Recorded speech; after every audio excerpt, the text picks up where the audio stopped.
Hilahin muna natin ang sotanghon. Ito yun yung pinagpakuluan ko ng pork ribs. Dito ko papakuluan yung tatlong ganito ng sotanghon. Guys, kumukulo na, ilalagay natin ang sotanghon. Ito na guys, ang aking sotanghon. Ipatuloyin muna natin.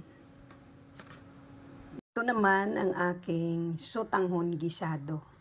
Ito ang aking mga ingredients. Meron ako dito pork. Meron ako dito ilang piraso ng hipon. Original recipe ko to hindi ko to kinopya. Ito chicken liver. Tapos meron ako dito pritong manok na hinimay.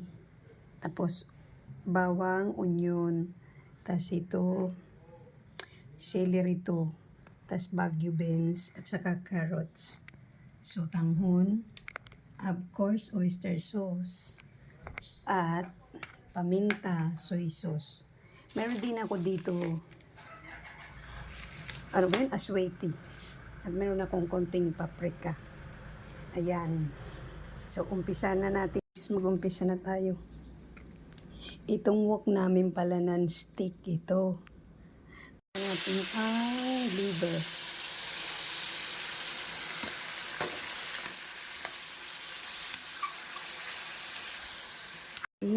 Mamaya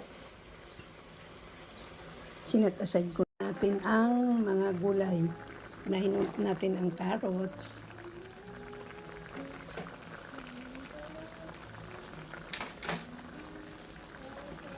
Baguio beans,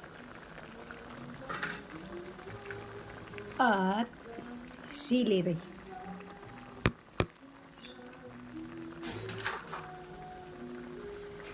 Yan. Ito na guys. Konti na lang yung sabaw. Lalagay na natin ang sotanghon.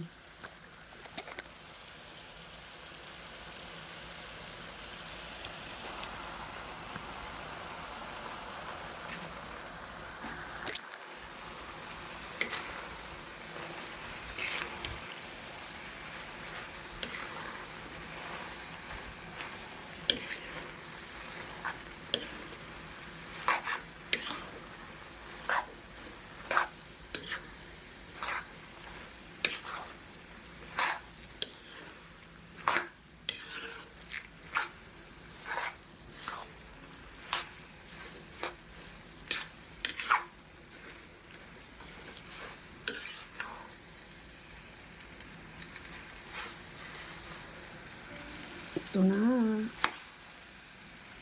Yan na guys.